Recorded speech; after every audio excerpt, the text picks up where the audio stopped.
ഒന്നാമതായി പറഞ്ഞത് ഹത്താ തഫ്ജുറ ലനാ മിനൽ അർളി യംബൂഅ, ഭൂമിയിൽ നിന്ന് നല്ലൊരു അരുവി ഞങ്ങൾക്ക് കീറിത്തരണം. നിങ്ങൾ ഭൂമിയോടങ്ങ് അരുവി പൊട്ടിയൊഴുകാൻ വേണ്ടി നിർദ്ദേശിക്കണം. അപ്പൊ ഞങ്ങൾ ചൂണ്ടിക്കാണിച്ചു തരുന്ന സ്ഥലത്ത് നിന്ന് നല്ലൊരു നദി ഇങ്ങ് പൊട്ടിയൊലിച്ച് വരണം. അല്ലെങ്കിലോ ഔ തകൂന ലക ജന്നത്തും മിൻ നഖീലിൻ വഇനബ്, നിങ്ങൾക്ക് നല്ല മുന്തിരിത്തോട്ടം ഉണ്ടാകണം, നല്ല കാരക്കത്തോട്ടവും ഉണ്ടാകണം. ഫതുഫജ്ജിറൽ അൻഹാറ ഖിലാലഹാ തഫ്ജീറാ, സാധാരണ ഇന്ന് അറബികൾക്ക് കാണുന്ന മുന്തിരിത്തോട്ടമാകരുത്, ഇന്ന് അറബികൾക്ക് കാണുന്ന കാരക്കത്തോട്ടമാകരുത്. അതിൻ്റെ ഇടയിലൂടെ നല്ല നദികൾ ഇങ്ങനെ ഒഴുകണം. എല്ലാ ഭാഗത്തേക്കും വെള്ളം പമ്പ് ചെയ്യാൻ പറ്റുന്ന നദികൾ ഈ തോട്ടങ്ങൾക്ക് ഇടയിൽ തന്നെ ഉണ്ടാകണം. അതുമല്ലെങ്കിൽ ലൗ തുസ്ഖിത അസ്സമാഅ അലൈനാ, ഇക്കാണുന്ന ആകാശം ഞങ്ങൾക്ക് മേൽ കഷ്ണം കഷ്ണമായി നിങ്ങളങ്ങോട്ട് വീഴ്ത്തണം.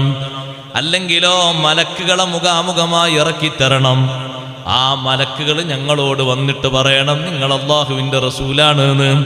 അല്ലെങ്കിൽ ഇവിടെ നിന്നൊരു കോണി വെച്ചുകൊണ്ട് നിങ്ങൾ മുകളിലേക്ക് കയറിപ്പോകണം. ഞങ്ങളിങ്ങനെ നോക്കി നിൽക്കണം, കോണി വെച്ച് നിങ്ങൾ കയറിപ്പോകുന്നത്. നിങ്ങൾ മുമ്പ് ആകാശാരോഹണം നടത്തിയിട്ടുണ്ട് എന്നൊക്കെ ഞങ്ങളോട് പറഞ്ഞിട്ടുണ്ട്. പക്ഷെ അതൊന്നും പോരാ, ഞങ്ങൾ നോക്കി നിൽക്കേ, നിങ്ങൾ കോണി വെച്ച് കയറിപ്പോകണം. കയറിയാൽ മാത്രം പോരാ, നിങ്ങൾ കയറിയിട്ട് തിരിച്ചു വരുമ്പോൾ കിതാബുമായിട്ട് രേഖയുമായിട്ട് ഒരാൾ വരണം. ആ രേഖ വായിച്ചുകൊണ്ട് നിങ്ങൾ നബിയാണ് എന്ന് സാക്ഷ്യപ്പെടുത്തണം. അഷ്റഫുൽ ഖൽഖ് സ്വല്ലല്ലാഹു അലൈഹി വസല്ലമ തങ്ങൾ ഇതൊക്കെ കേട്ട സമയത്താണ് പറഞ്ഞത്, നബിയേ, തങ്ങൾ അവരോട് പറയണം, സുബ്ഹാന റബ്ബി ഹൽ കുന്തു ഇല്ലാ ബശറർ റസൂലാ.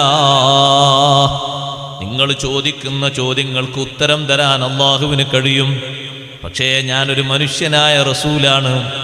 എൻ്റെ റബ്ബിൻ്റെ പരിശുദ്ധി ഞാൻ വാഴ്ത്തുന്നു. റബ്ബ് സുബ്ഹാനഹു വ തആല എന്നോട് പറഞ്ഞത്, നിങ്ങൾ ചോദിച്ച കാര്യങ്ങൾ 10 എണ്ണമാണെങ്കിൽ 10 എണ്ണവും ലൈവായി കാണിച്ചു തരാം.